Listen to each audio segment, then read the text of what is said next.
பதவிக்காக பல்ல இழிக்கிறவன் இந்த திருமாவளவன் இல்ல. பதவியை பார்த்து பல்ல இழிக்கிறவன் எல்லாம் திருமாவளவன். பதவி ஏன் இதுக்கு சமம். பதவியை என் தலையில் இருக்கிற முடிக்கு சமமாக கருதுகிறவன் அப்படின்னு மேடைதோறும் தாய் சிறுத்தை அவர்கள் வீரவசனம் பேசினதெல்லாம் கடந்த காலங்களில் பார்த்தோம். ஆனால் இன்னைக்கு நடந்த விஷயங்கள்லாம் ஒன்று ஒன்றா வெளியே வருது. அதை பற்றி தான் இந்த வீடியோவில் பார்க்க போகிறோம்.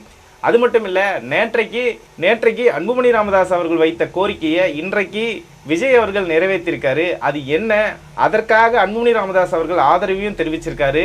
அதை பற்றி இந்த வீடியோ முழுக்க பார்க்க போகிறோம். வாங்க வீடியோக்குள்ளே போகலாம். அதுக்கு முன்னாடி சப்ஸ்கிரைப் பண்ணாமல் இருந்தீங்கன்னா சப்ஸ்கிரைப் பண்ணுங்கள். அப்போ தான் நான் போடுற வீடியோ உங்களுக்கு உடனுக்குடனே வரும்.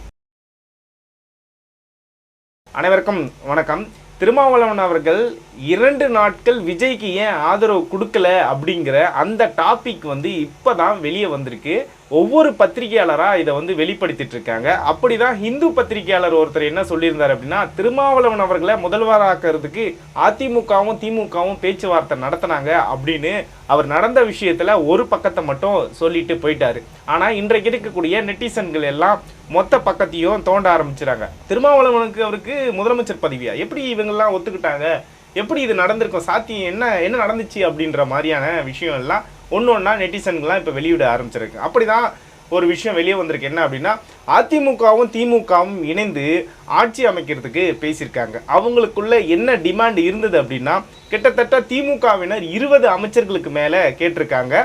அதே மாதிரி அதிமுக தரப்புல வெறுமனே 10 அமைச்சரும் முதலமைச்சர் பதவியும், திமுக சைட்ல 20 அமைச்சர்லேருந்து துணை முதலமைச்சர் கொடுக்கறதா பேசிக்கிட்டாங்க. இதற்கு எதிர்ப்பு தெரிவித்தாங்க கூட்டணி கட்சியில் இருக்கக்கூடிய கம்யூனிஸ்ட், மார்க்சிஸ்ட், அப்புறம் இந்த IUML கட்சிகள் எல்லாம் இதற்கு எதிர்ப்பு தெரிவித்தாங்க. இல்லை, நாங்கள் அதிமுகவோட கூட்டணி போக முடியாது அப்படின்னு சொல்லி எதிர்ப்பு தெரிவிக்கும் போது, திருமாவளவன் அவர்களை முதல்வராக அறிவிச்சிட்டா இந்த பிரச்சனை இருக்காதுல்ல, அந்த இடதுசாரி கட்சிகள் எல்லாம் திருமாவளவன் முதல்வர்னோடனே ஆஃப் ஆயிடுவாங்க அப்படின்னு நினைச்சாங்க. ஆனால் அதே இந்த பக்கத்தில் CV சண்முகம், SP வேலுமணி ஆட்கள் எல்லாரும் என்ன பண்ணுறாங்க அப்படின்னா, திருமாவளவனுக்கெல்லாம் முதலமைச்சர் பதவின்றதை தாண்டி திமுகவோட நாங்கள் கூட்டணி வைக்க தயாராக இல்லை.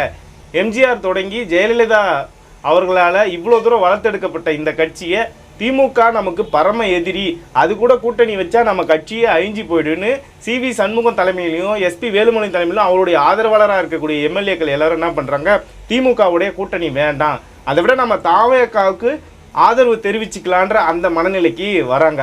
இப்போ தான் என்ன நடக்குது, விஜய் அவர்கள் விசிகாவிடம் தன்னோட ஆதரவை கேட்டுக்கிட்டு இருக்கும்போது 2 நாட்களாக திருமாவளவன் அவர்கள் என்ன பண்ணுறாரு, இந்த விஷயம், அதாவது திமுகவும் அதிமுகவும் சேர்ந்து நம்மளை முதலமைச்சர் ஆக்கிறதுக்காக இருக்காங்க, நாம் ஏன் தாவேக்காவுக்கு ஆதரவு கொடுக்கணும்னு சொல்லி இந்த பேச்சுவார்த்தை நடைபெறுது. சரி, அப்படி நடந்திருந்தால் மகிழ்ச்சி தான். ஆனால் திருமாவளவன் அவர்களை கடைசியில் அவர் எதிர்பார்த்து எதுவுமே நடக்காத அளவுக்கு இந்த திராவிட கட்சிகளுமே பண்ணி விட்டுட்டு போயிடுச்சு. என்ன அப்படின்னா, தாவேக்காவிலையாவது ஏதோ ஒரு அமைச்சரவை பதவி கேட்டார், துணை முதல்வர் கேட்டார், ஏதோ ஒரு அமௌண்ட் கூட பேசப்பட்டதா சொல்கிறாங்க. இது எல்லாம் உறுதிப்படுத்தப்படாத தகவல். ஆனால் இதெல்லாம் பேசிக்கிட்டு இருந்திருக்காங்க. ஆட்சியிலும் பங்கு, அதிகாரத்திலும் பங்கு அப்படிங்கிற அந்த கோரிக்கையை வச்சு தான் விசிகாவும் தாவேக்காவுக்கு ஆதரவு கொடுக்குற மனநிலையில் இருந்தது. இந்த பக்கம் ஒரு பக்கம் டீல் பேசிக்கிட்டு இருக்கும்போதே அதிமுக தரப்புல இருந்து 30க்கும் மேற்பட்ட MLAக்கள் தாவேக்காவுக்கு ஆதரவு அப்படின்னு சொல்லும்போது என்ன பண்ணுறாரு, ஐயையோ இந்த வாய்ப்பை நம்ம தவற விடக்கூடாது அப்படின்னு சொல்லி தானாகவே அன்கண்டிஷனல் ஆதரவு நிலைப்பாட்டுக்கு வந்துடுறார். ஏன்னா நாளைக்கு காலையில் 11 மணிக்கு திருமாவளவன் அவர்கள் பத்திரிகையாளரை சந்திக்கிறதா இருந்தது, இந்த விஷயங்கள் பேசுகிறதா இருந்தது. இதுக்கு முன்னாடியே அதிமுகவும் திமுகவும் சேர்ந்து ஆட்சி அமைஞ்சா திருமாவளவனுக்கு முதலமைச்சர் பதவி கொடுக்கறதா பேச்சு நடைபெறுது. இந்த பேச்சால தான் இவ்வளோ பெரிய தாமதம். 11 மணிக்கு கூட அந்த செய்தியாளர் சந்திப்பு அப்படிங்கிறது நடைபெறலை. அதுக்கு காரணம் என்ன அப்படின்னா, கண்டிப்பாக இந்த 2 திமுகவும் அதிமுகவும் இப்போ வரைக்கும் முடிவு எடுக்கப்படாத பட்சத்தில் நாம் தாவேக்காவோடவே போயிடுவோம் அப்படின்ற அந்த ஒரு நிலைப்பாட்டுக்கு வராரு. அப்போது தாவேக்கா கூட பேச்சுவார்த்தை நடக்கும்போது ஆதவர்ஜனா கூட பேசுகிறாங்க, எங்களுக்கு என்ன கொடுப்பீங்க, எத்தனை அமைச்சர் கொடுப்பீங்க, எனக்கு திருச்சி கிழக்கு நீங்கள் ரிசைன் பண்ணிவிட்டு நான் அங்கே நிற்கிறேன், எனக்கு துணை முதலமைச்சர் கொடுங்கன்ற இந்த பேச்சுவார்த்தை போய்கிட்டு இருக்கு. அதுக்கு இடையில தான் CV சண்முகம், SP வேலுமணி இவங்க எல்லாருடைய தலைமையில் இருக்க அதிமுகவில் நாங்கள் உங்களுக்கு ஆதரவு கொடுக்குறோம் அப்படின்ற அந்த மனநிலைக்கு வராங்க. அதனால் இந்த விஷயத்தை திருமாவளவன் அவர்கிட்ட சொல்லும்போது, ஐயோ இது ஒரு நல்ல ஆப்பர்ச்சுனிட்டி, நம்ம மிஸ் பண்ணிடக்கூடாது, மக்கள் மத்தியில் நமக்கு ஒரு கெட்ட பேர் வந்துடக்கூடாதுன்னு சொல்லி இவர் என்ன பண்ணுறாரு, அந்த டீல் எல்லாம் ஓரங்கட்டிட்டு ஏதோ அமௌண்ட் மட்டும் வாங்கினதா பேசிக்கிறாங்க. அது உறுதிப்படுத்தப்பட்ட தகவல் இல்லை. ஆனால் போய் சேர்ந்துருக்கு அப்படின்னு சொல்கிறாங்க. அதுக்கப்புறம் தான் அன்கண்டிஷனல் ஆதரவை அவர் கொடுத்ததா சொல்கிறாங்க. நான் மக்கள் பணி செய்ய வந்தேன், என்னுடைய மக்களை முன்னேற்ற வந்தேன்னு சொன்ன திருமாவளவன் அவர்கள் இந்த மக்களுக்காக இது வரைக்கும் திமுக கூட்டணியிலேருந்து செஞ்சது என்ன அப்படின்னா பூஜ்ஜியம்தான். அதே மாதிரி இன்னைக்கு தாவேகா கூடயும் அன்கண்டிஷனல் ஆதரவு கொடுத்து அது மூலமாக தங்களை வந்து முன்னேற்றி கொள்வதற்காக ஏதோ ஒரு பதவி ஆசைக்காக இப்போ அந்த கூட்டணியை அறிவித்தார். அதுவும் நல்லாவே தெரியும். வெளியிலேருந்து ஆதரவு, வெளியிலேருந்து அதாவது உள்ள கூடவே இருக்கும்போது திமுக பெரும்பான்மையாக இருக்கும்போதே அவங்க கூட ஒட்டிக்கிட்டு இருந்தவர் இன்றைக்கி வந்து நம்மளுடைய ஆதரவால் அங்கே இருக்கும்போது ஜோராக அவர் ஏற்கனவே செஞ்சுக்கிட்டு இருந்த பல வேலைகளை இன்னும் ஜோராக செய்கிறதுக்கு இது வழிவகை செய்யும்.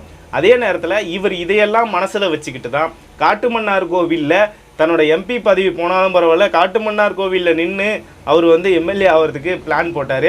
ஆனாலும் கூட திமுக அதை சதி பண்ணி கடைசியில் காங்கிரஸில் இருந்த ஒரு நபருக்கு அங்கே வாய்ப்பு கொடுத்து அந்த நபர் வெற்றி பெற்று இன்றைக்கி சட்டமன்றத்தில் வந்து உட்காந்துருக்கிறதெல்லாம் இந்த கூத்தையெல்லாம் நாம் பார்த்துட்டு தான் இருக்கோம். சரி, அப்போது திருமாவளவன் வந்து இதுக்கெல்லாம் தகுதி இல்லாத ஆளா அப்படிலாம் நீங்கள் கேட்குறீங்க.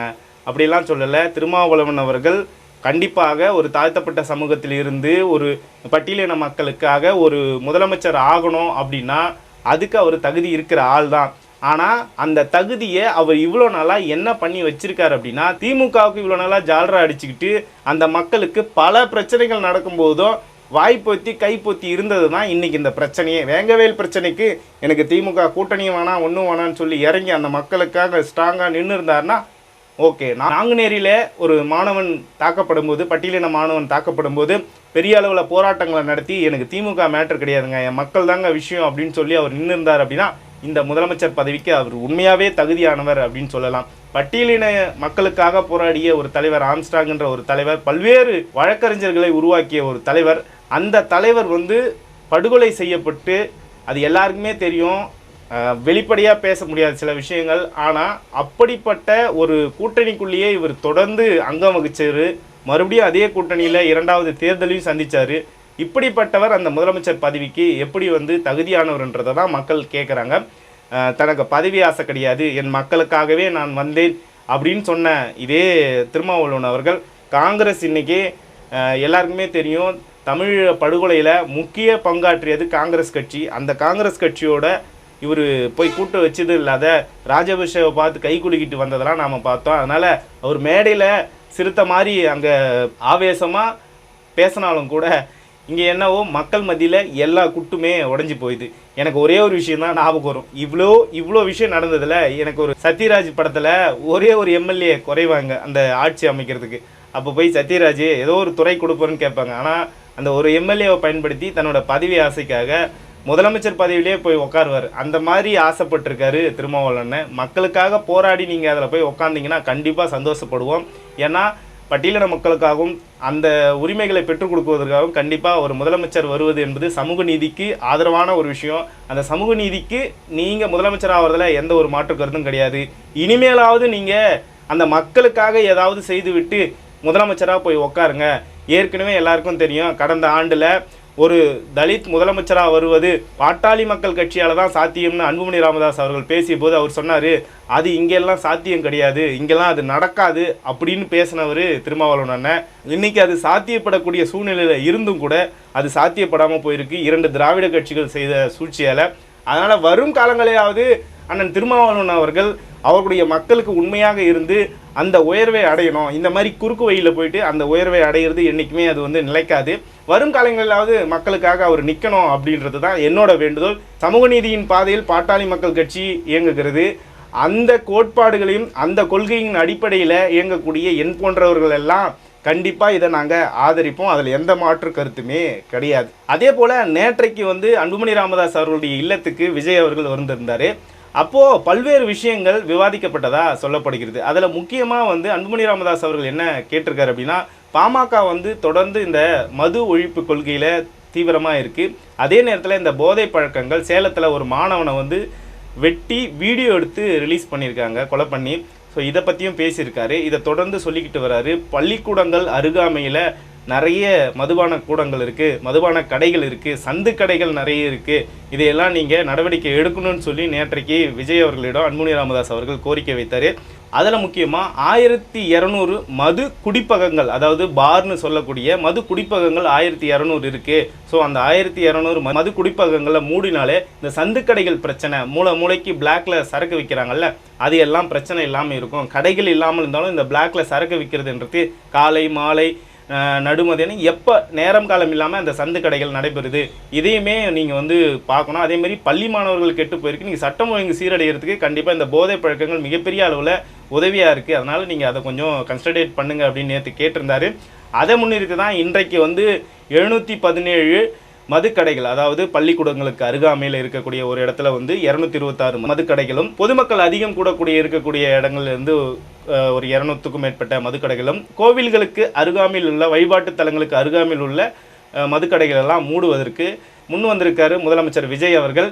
இதைத்தான் அன்புமணி ராமதாஸ் அவர்கள் இன்றைக்கு காலையில் ஒரு மிகப்பெரிய அறிக்கையாக கொடுத்துருக்காரு. மிக்க நன்றின்னு நேற்றுக்கு நாங்கள் உங்ககிட்ட இந்த கோரிக்கையை வச்சோம். பல ஆண்டு காலமாக பாட்டாளி மக்கள் கட்சி மதுவுக்கு எதிராக பல விஷயங்களை செஞ்சுக்கிட்டு வருது, போதை பழக்கங்களுக்கு எதிராக பல விஷயங்களை செஞ்சுட்டு வருது. அதில் முக்கியமாக இந்தியா முழுவதும் 90,000 மதுக்கடைகளை மூடிய அந்த பெருமை வந்து பாட்டாளி மக்கள் கட்சிக்கு தான் சேரும். அதேமாதிரி தமிழ்நாட்டில் 3000க்கும் மேற்பட்ட மதுக்கடைகளை மூடி இருக்கு. இன்றைக்கு இந்த விஷயம் வெளியில் வந்த உடனே, அதாவது காலையிலேயே வந்து 717 மதுக்கடைகள் மூடப்படுகிறது அப்படின்ற அந்த விஷயம் வந்தோடனே அன்புமணி ராமதாஸ் அவர்கள் முதல் ஆதரவு குரலை கொடுத்துருக்காரு. இது 2 வாரம் ஆகும் அப்படின்னு சொல்லியிருக்காங்க. அந்த 2 வாரத்தில் இதெல்லாம் மூடப்படும் அப்படின்றதுல எந்த மாற்று கருத்தும் இல்லை.